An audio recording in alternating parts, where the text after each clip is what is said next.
চট্টগ্রামের চন্দনাইশ উপজেলার জোয়ারা কাঞ্চননগর বাদামতল ব্যবসায়ী কল্যাণ সমিতির নবনির্বাচিত সদস্যদের শপথ গ্রহণ ও অভিষেক অনুষ্ঠান বাদামতল আল সাকরা টাওয়ারের নতুন ভবনে অনুষ্ঠিত হয়।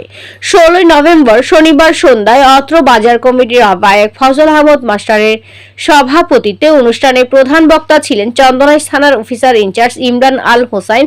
শুভেচ্ছা বক্তব্য রাখেন আহ্বায়ক কমিটির সদস্য সচিব মোহাম্মদ শাহজাহান।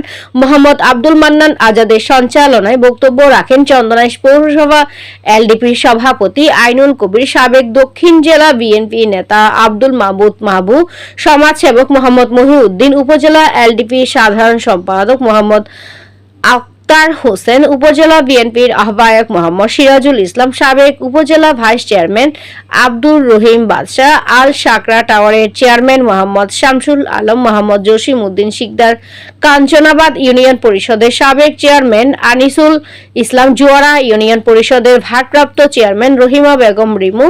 এ সময় নবনির্বাচিত সভাপতি মোহাম্মদ মনির হোসেন চৌধুরী, সাধারণ সম্পাদক মোহাম্মদ সেলিম উদ্দিন, সাংগঠনিক সম্পাদক মোহাম্মদ সরোয়ার উদ্দিন সহ সমিতির নবনির্বাচিত সদস্যদেরকে লিখিত শপথ বাক্য পাঠ করান অনুষ্ঠানের সভাপতি ও বাজার কমিটির আহ্বায়ক ফজল আহমদ মাস্টার।